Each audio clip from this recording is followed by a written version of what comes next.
सिर्फ एक मिनट। आप अमलियत पसंद हैं या कामलियत पसंद हैं?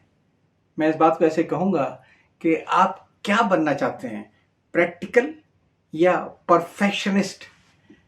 अक्सर लोग ज़िंदगी में गलती ये करते हैं कि वो परफेक्ट होने की कोशिश करते हैं और इस वजह से वो कभी कोई कामयाबी के साथ कोई काम, कोई प्रोजेक्ट कर नहीं पाते कि आखिर वक्त तक उसकी नुक्स दुरुस्त करते रहते हैं और उसमें ये गलतियां तलाश करते रहते हैं।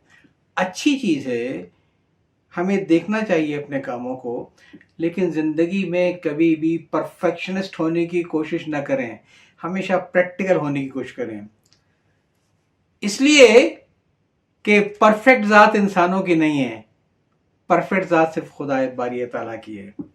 और ये मुझे बात बताई थी एक बहुत दिलचस्प किस्सा, जनाब लुत्फुल्लाह खान साहब ने, जो आवाज़ का ख़जाना जिन्होंने महफूज किया था, बहुत बड़ी हज़ारों की तादाद में आवाज़ें महफूज की थी। वो मुझे बताने लगे कि जब लंदन से फैज़ अहमद फैज़ साहब की कुल्लियात फैज़ शाये हुई तो मैं उसको फिर लेकर आया और अपने रिकॉर्ड रूम में बैठ के मैंने एक एक गज़ल को उनकी आवाज़ में रिकॉर्ड की हुई जो गज़लें मेरे पास महफूज थी उससे मुवाजना किया। मुझे मालूम ये हुआ सिर्फ एक गज़ल ऐसी थी जो मेरे पास सौती रिकॉर्ड में फैज़ साहब की मौजूद नहीं थी और कुल्लियात फैज़ में शाये हुई। लेकिन उससे ज़्यादा हैरत की बात ये मालूम हुई कि फैज़ साहब अपनी आवाज़ में एक गज़ल मेरे पास रिकॉर्ड करा गए थे जो अपनी कुल्लियात में डालनी भूल गए। कह लगे उसके बाद जब फैज़ साहब कराची आए तो मैं गया और जाके मैं उनसे मिला और मैंने उनसे बताया कि जनाब फला गज़ल आपकी कुल्लियात में जो है वो मेरे आवाज़ के ख़जाने में नहीं है और मेरी आपकी फला गज़ल जो मेरे आवाज़ के ख़जाने में है वो आपकी कुल्लियात में नहीं है।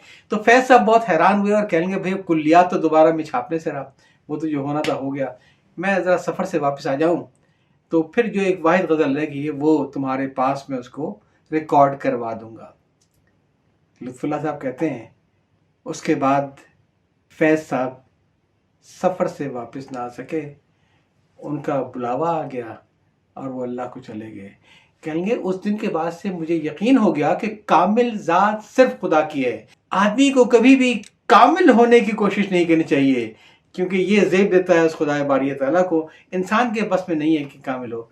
फिर क्या है, बात यह है कि हमेशा अपनी गलतियों से सीखने की कोशिश करें। जैक मा ने कहा था कि अगर आपको ज़िंदगी में कामयाब रहना है, गलतियां कीजिए, गलतियां कीजिए कीजिए कीजिए कीजिए। क्यों? इसी से आप सीखेंगे, आप इन्हीं गलतियों से अपनी सीखेंगे। लेकिन जो बात है वो ये है कि क्या आप गलतियों से कुछ सीखते हैं? क्या आप अपनी गलतियों का बाद में पोस्टमार्टम करते हैं और उससे फिर एक रास्ता निकालते हैं कि आइंदा वो गलती ना हो पाए? एक छोटी सी मिसाल दूंगा, आप देखते होंगे अक्सर कि ज़िंदगी के अफसाने चल रहे हैं मेरे दूसरे चैनल के ऊपर। मुझे किसी का फ़ोन आया, कहेंगे कि जी आपके वो इंटरव्यूज़ तो बड़े अच्छे हैं मगर उसमें एक छोटी सी टेक्निकल ख़राबी है, कैमरा बड़ा थरथराता है बाज़ जगहों पे। मैंने कहा जनाब मसला ये हुआ था कि एक अकलौता एंड्रॉयड पुराना सा कैमरा जिससे मैं सारी फोटोग्राफी करता हूँ, वो इत्तेफाक से एक ऐसे पंखे के नीचे, छत के पंखे के नीचे था जो रिवॉल्विंग था। तो जब वो रिवॉल्व करता हुआ आता था तो कैमरे की थरथराहट महसूस नहीं होती थी। हाँ, मुझे बहुत बड़ा सबक मिला। क्यों? इसलिए कि मैंने उन तमाम इंटरव्यूज़ की एडिटिंग बहुत बाद में की तो मालूम हुआ कि ये ख़राबी हैरत में थी। उससे मैंने ये सबक सीखा कि आइंदा ये गलती कभी नहीं होगी। लेकिन जो चीज़ मैं जानता हूँ वो ये है कि प्रैक्टिकल होना चाहिए आदमी को। दूसरों की बातें अगर पहुँचा सकूँ मैं तो मेरे लिए वही बहुत कमाल की बात है। परफेक्ट होना कमाल की बात नहीं है।